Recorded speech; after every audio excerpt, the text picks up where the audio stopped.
हरियाणा में भारतीय जनता पार्टी ने तीसरी बार अपनी सरकार बनाई और ये सरकार करीब 9 महीने का अपना कार्यकाल पूरा कर चुकी है। लेकिन हरियाणा के लोगों के साथ क्या बीजेपी ने बड़ा छलावा किया है?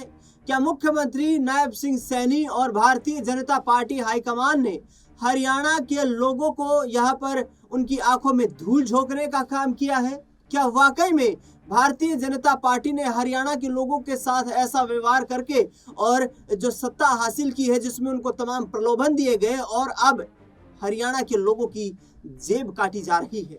जी हाँ, ये तमाम आरोप लगाए हैं दीपेंद्र सिंह हुड्डा ने राज्य की नायब सिंह सैनी सरकार पर। दीपेंद्र सिंह हुड्डा रोहतक के लोकसभा सांसद ने सीधे तौर पर कहा है कि भारतीय जनता पार्टी ने ये बड़ा दावा किया था विधानसभा चुनाव के दौरान कि हम हरियाणा की हर महिला को 2100 रुपए प्रति माह सरकार बनते ही उनके खाते में पैसे देने का, आर्थिक सहायता के रूप में जो है राशि देने का काम करेंगे। लेकिन अभी तक 9 महीने तो गुजर चुके हैं, बजट भी पेश हो चुका है, लेकिन राज्य सरकार की तरफ से ऐसी कोई कार्रवाई नहीं की जा रही है। यानी कि सीधे सीधे दीपेंद्र सिंह हुड्डा ने कहा कि हरियाणा की महिलाओं के हितों के खिलाफ एक ऐसा नायब सिंह सैनी सरकार का फैसला है जिसमें ये प्रलोभन देकर उन्हें ठगने का काम बीजेपी ने किया है। भारतीय जनता पार्टी पर आरोप लगाते हुए दीपेंद्र हुड्डा यही नहीं रुके। पिछले दिनों हरियाणा सरकार ने और विशेष तौर पर हरियाणा के ऊर्जा मंत्रालय ने यानी कि बिजली विभाग ने संपूर्ण हरियाणा में बिजली की दरों में इजाफा कर दिया। इन बिजली की दरों में इजाफा होने के बाद अनुमान ये लगाया जा रहा है, जो तमाम रिपोर्ट से सामने आ रही है उनके मुताबिक, कि करीब 5000 करोड़ रुपए का राजस्व हरियाणा सरकार में बढ़ जाएगा। यानी कि सरकार की जो कमाई है उसमें करीब इन बिजली दरों में इजाफा करने से वृद्धि हो जाएगी, बढ़ोतरी हो जाएगी। जिसके बाद दीपेंद्र सिंह हुड्डा ने कहा कि यही तो साजिश थी, यही साजिश थी जिसके माध्यम से हरियाणा के लोगों की जेब काटने की कोशिश बीजेपी ने की और उसमें वो कामयाब भी हो गई, क्योंकि 2100 रुपए का प्रलोभन का वादा करके और भारतीय जनता पार्टी ने हरियाणा में तीसरी बार सरकार बना ली। लेकिन अपना वो वादा 9 महीने बीत जाने के बाद भी अभी तक पूरा नहीं कर पाई है। दीपेंद्र सिंह हुड्डा रोहतक पहुंचे थे। इस दौरान उन्होंने सीधे तौर पर यह कहा कि महिलाओं को अभी तक 2100 रुपए का इंतजार है। वो नायब सिंह सैनी से उम्मीद लगाए बैठी है, लेकिन मुख्यमंत्री उनके जन सम्मान के साथ ही खिलवाड़ कर रहे हैं। बार बार ये ऐलान करते हैं कि महिलाओं को जल्द ही सम्मान राशि दी जाएगी, लेकिन दी कब जाएगी इसकी कोई घोषणा नहीं की जाती। दरअसल बता दें आपको कि सालाना करीब 5000 करोड़ रुपए की यह अनुमान लगाया जा रहा है कि यदि महिलाओं को सम्मान दिया जाएगा, वो राशि दी जाएगी, उनके अकाउंट्स में पैसे भेजे जाएंगे, तो ये आर्थिक बोझ हरियाणा सरकार पर पड़ेगा।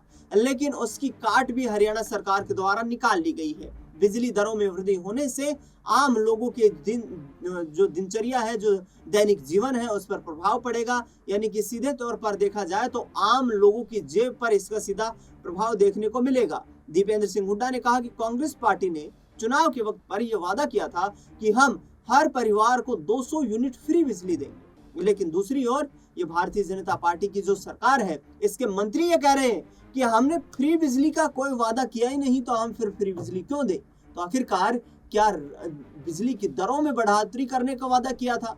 आखिरकार हरियाणा के लोगों पर इस तरीके का जो अतिरिक्त भार सरकार के द्वारा क्यों थोपा जा रहा है, जबकि देश और हरियाणा यहाँ पर महंगाई की मार से जूझ रहा है। सुनिए पहले जिस तरीके से बयान दिया था हरियाणा के बिजली मंत्री अनिल विज ने, वो कैसे फ्री बिजली को लेकर और बिजली के दामों में बढ़ोतरी को लेकर बयान देते हुए नजर आए। चुनाव के समय तो बड़े बड़े वादे किए कि हम बिजली सबको फ्री देंगे, लेकिन अब इतनी मोटे मोटे बिजली के बिल भेज रहे हैं, सरकार ने चुपचाप टैरिफ बढ़ा दिया। आखिर मतलब वो वादे सच्चे थे या ये वादे झूठे हैं, इस पर आप क्या कहेंगे? देखिए, हमने कभी नहीं कहा कि हम फ्री देंगे। ये तो विपक्षी पार्टियां झूठ बोल रही हैं। 10 साल के बाद बिजली के बिल बढ़ाए गए और वो भी मामूली बढ़ाए गए। 10 साल में महंगाई कितनी बढ़ गई।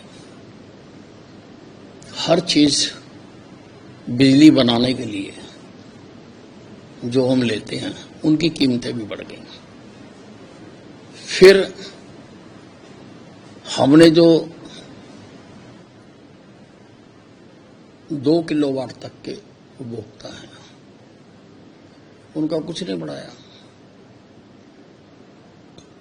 2 से 5 वालों का भी अगर 2014-15 से कंपेयर करें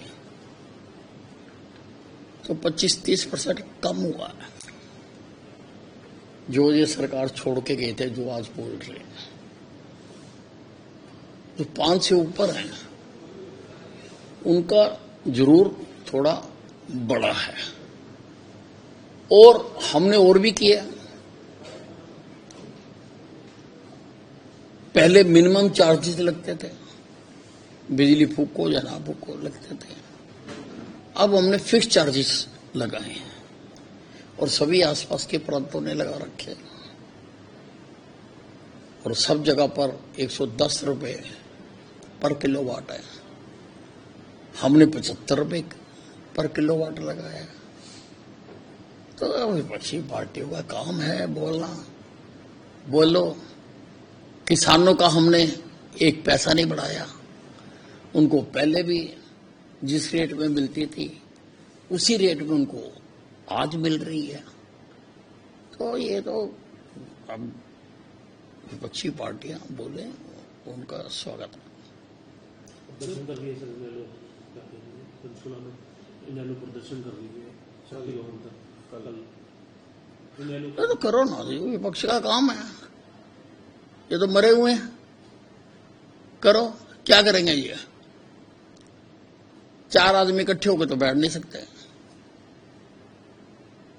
एक दूसरे से बात नहीं करते। अब ये अनिल विज थे जो सीधे तौर पर कह रहे हैं कि ना तो हमने मैनिफेस्टो में फ्री बिजली देने का वादा किया था और ना ही ये कोई जो है कहीं ना कहीं वादे किए गए थे, कोई शर्तें थी कि बिजली की दरों में कोई बढ़ोतरी नहीं होगी। हरियाणा में पिछले 10 वर्षों से बिजली की दरों में बढ़ोतरी नहीं हुई है, जिसके चलते हमने ये फैसला लिया है कि बिजली के उत्पादन की लागत जो है वो लगातार बढ़ रही है और जिसको लेकर हमने ये फैसला कैबिनेट में लिया है। लेकिन दूसरी ओर आपको बता दें कि दीपेंद्र सिंह हुड्डा यही नहीं थमे।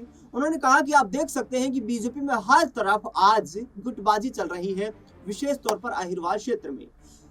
राव इंद्रजीत सिंह जिन्होंने अपने ही इलाके के लोगों को बुलाया, स्वेच्छा से तो अपने ही इलाके के लोगों को बुलाना चाहते थे।